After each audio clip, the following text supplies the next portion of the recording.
Assalamualaikum warahmatullahi wabarakatuh. Baiklah, untuk sesi 9 ini masuk pada materi permasalahan tanah. Nah, pembahasannya yaitu mengenai tentunya tentang permasalahan tanah ya. Yang pertama ada erosi, ada desertifikasi, salinisasi dan penyusutan lahan pertanian. Kemudian ada kerusakan tanah akibat pertambangan dan persoalan tanah di kota. Ya, di sini tanah juga akan menyediakan berbagai kebutuhan manusia yang lainnya. Pemanfaatan tanah yang kurang tepat ini tentunya dapat menimbulkan kerusakan yang pada gilirannya juga akan merugikan manusia. Nah, permasalahan-permasalahan ini akan dibahas berikutnya. Yang pertama erosi ya. Erosi tanah. Ya, erosi tanah adalah proses terlepasnya partikel tanah dari tempat aslinya, lalu terbawa ke tempat lain ya. Nah, apa sih penyebab erosi? Yang pertama adalah air dan angin ya. Nah, erosi ini terjadi secara alami maupun buatan. Erosi secara alami ini disebut juga erosi geologis ya, karena prosesnya berlangsung sangat lambat ya. Kemudian erosi buatan manusia. Nah, erosi buatan manusia ini jauh lebih cepat ya daripada erosi geologis, antara 10 sampai 100 kali ya. Sebagian besar erosi terjadi di lahan pertanian. Nah, kalau erosi geologis misalnya pengikisan batu ya, kemudian letusan gunung berapi dan lain sebagainya, itu yang alami tentunya yang terjadi. Penyebabnya apa ya? Penyebabnya beberapa diantaranya. Yang pertama penebangan hutan ya di bukit-bukit, kemudian penggundulan hutan, kemudian penanaman yang salah ya, misalnya di situ menebang hutan kemudian ditanami dengan tanaman yang salah. Ya, seharusnya ditanami dengan pohon-pohon besar, ini ditanami dengan tanaman yang lain. Ini juga akan menyebabkan terjadinya erosi. Ini hanya beberapa saja. Dan masih banyak penyebab erosi yang lain. Nah, kemudian permasalahan berikutnya ya, permasalahan tanah berikutnya adalah desertifikasi, salinisasi dan penyusutan lahan pertanian. Nah, sebagian besar tanah pertanian ini mengalami masalah seperti buruknya drainase, tingkat kemasaman yang tinggi ya, kemudian ketersediaan unsur hara yang rendah dan susutnya bahan organik. Nah, desertifikasi ini apa? Secara harfiah ini berarti perubahan lahan menjadi gurun ya, atau disebut juga desert, yang disebabkan oleh faktor alam maupun buatan di daerah kering dan setengah kering ya. Nah, faktor utamanya tentunya ini adalah penggembalaan yang berlebihan ya, penebangan berlebihan, kemudian penanaman pada lahan yang tidak cocok, dan irigasi yang tidak cukup. Desertifikasi ini membuat lahan menjadi tandus ya, tererosi, kemudian vegetasi didominasi semak belukar dan pengurangan air tanah. Nah, kemudian salinisasi. Nah, salinisasi ini adalah peningkatan kadar garam dalam tanah ya, peningkatan kadar garam dalam tanah. Kalau bagi hewan dan manusia tentunya garam merupakan kebutuhan ya, meski dalam jumlah kecil ya. Tetapi untuk binatang liar di hutan ya, binatang liar ya. Untuk binatang liar di hutan ini sering berkumpul di tempat yang mengandung garam ya. Tapi kalau untuk tanaman ini garam adalah racun ya. Nah, kemudian penyusutan lahan pertanian ini tidak terjadi secara merata. Ada daerah yang lahan pertaniannya menyusut, tetapi ada juga yang bertambah karena konversi hutan menjadi lahan pertanian. Nah, penyusutan ini terjadi di daerah yang kepadatan penduduknya tinggi ya. Sementara kalau lahan hutan yang dapat dikonversi ini sudah tidak ada. Contohnya di Pulau Jawa ya. bertambahnya jumlah penduduk ini menyebabkan peningkatan kebutuhan lahan untuk perumahan dan kegiatan ekonomi seperti di pusat belanja dan industri ya.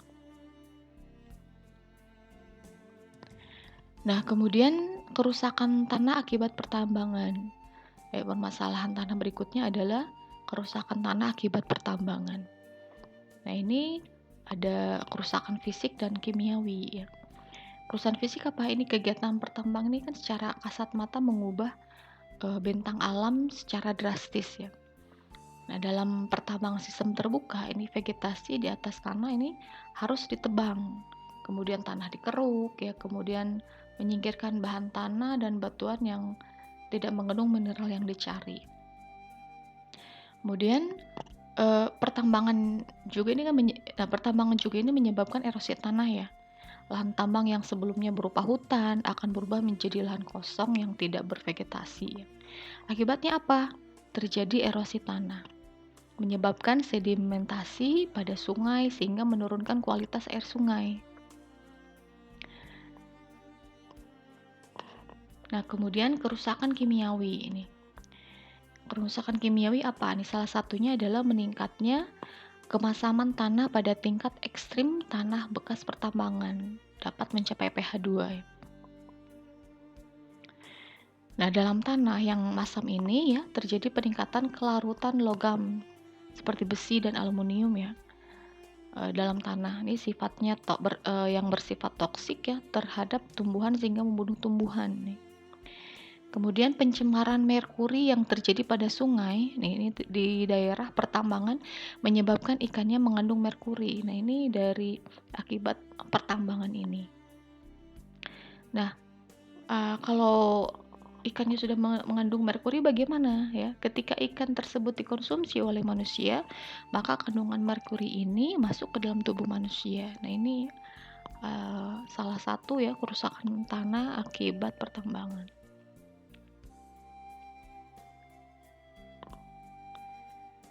Nah, kemudian permasalahan tanah berikutnya ada persoalan tanah di kota. Nah, kita tahu nih ya, ini beberapa persoalan tanah di kota. Yang pertama ada tanah amblas ya, kemudian intrusi air laut, kemudian tempat pembuangan sampah. Kita tahu nih ya, beberapa tahun sebelumnya nih ya, sekitar tahun 2010 nih warga Jakarta dikejutkan dengan amblasnya jalan sepanjang hampir 100 meter di Jakarta Utara. Ya, ini persoalan tanah nih. Kemudian tanah penyangga jalan yang berada di tepi pantai ya, ini sudah bercampur dengan air laut sehingga menjadi lembek dan tidak kuat menahan beban berat dari kendaraan-kendaraan seperti kontainer dan lain sebagainya yang membawa muatan dari dan ke pelabuhan Tanjung Priok, yaitu permasalahan tanah yang tahun-tahun sebelumnya ya.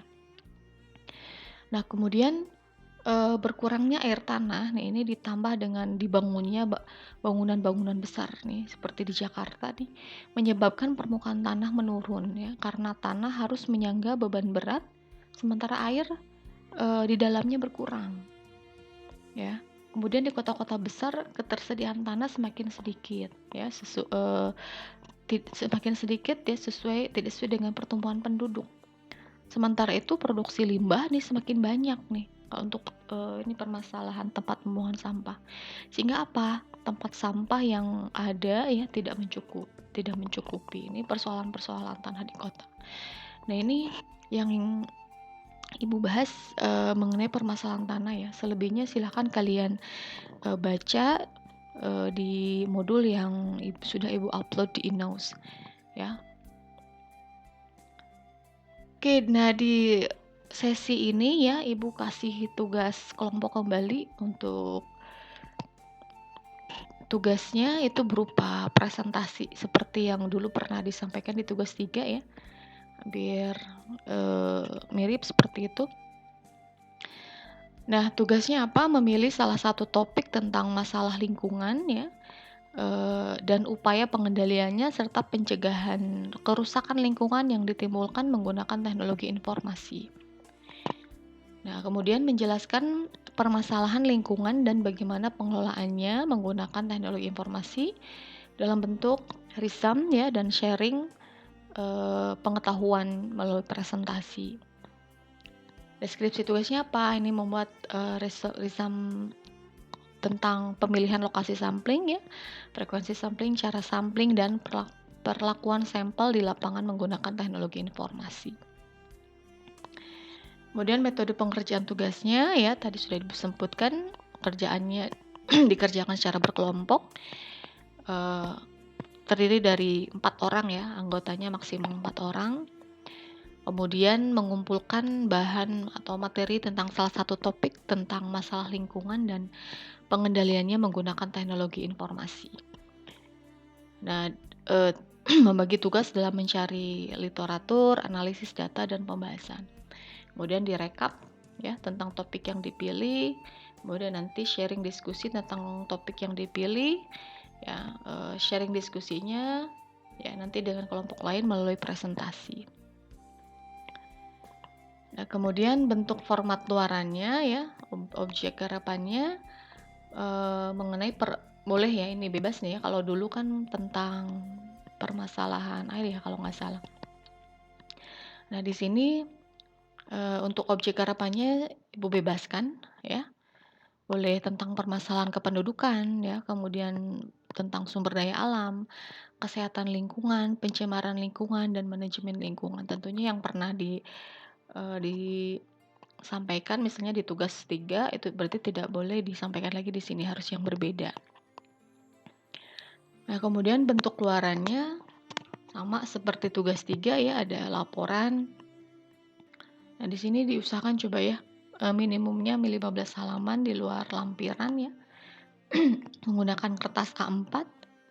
Kemudian Times New Roman ya. Kemudian bahan presentasinya apa? Di sini ada pendahuluan, tinjauan pustaka yang relevan dari textbook atau internet, metodologi, hasil dan pembahasan serta kesimpulannya.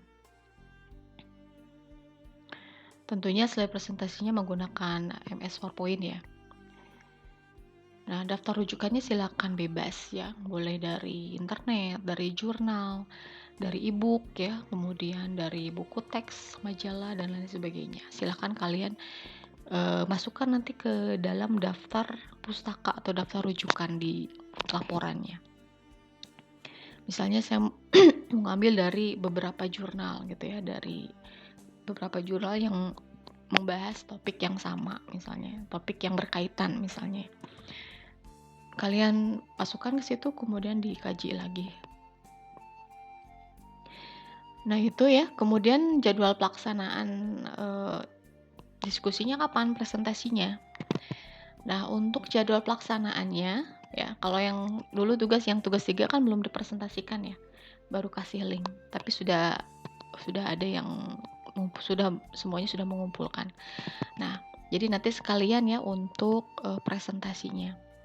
Nah, untuk tugas ini nanti dikumpulkan di minggu ke-14 ya untuk laporannya. Kemudian siap dipresentasikan nanti di minggu 15. Nanti presentasinya bagaimana Bu dalam kondisi daring seperti ini? Ya, jadi presentasinya kalian upload ya ke YouTube. Jadi kalian recording dulu. Kemudian upload ke YouTube atau Instagram. Nah, kemudian nanti linknya ya, link presentasinya sudah siap di-share nanti di grup kelas. Nanti di situ di sesi ke-15 nanti kita khusus untuk diskusi ya, diskusi presentasi. Sama yang tugas 3 ya, tugas 3 juga kan ada presentasi juga ya, upload presentasi menggunakan YouTube atau IG. Nah, nanti juga yang itu juga di-share, harus siap di-share ya nanti di minggu ke-15. Jadi di minggu ke-15 tidak ada pembahasan materi ya, hanya diskusi dan presentasi ya. Nah, ini tugasnya ya, silakan kalian kerjakan dengan sebaik-baiknya. Mudah-mudahan pertemuan hari ini bermanfaat. Dicukupkan saja untuk pertemuan hari ini ya. Selamat belajar ya. Kemudian Selamat menunaikan ibadah puasa ya, karena hari ini ya masih dalam kondisi, di bulan Ramadan ya, di bulan Ramadan. Oke, ditutup saja dengan hamdalah bersama. Alhamdulillahirabbil alamin. Wassalamualaikum warahmatullahi wabarakatuh.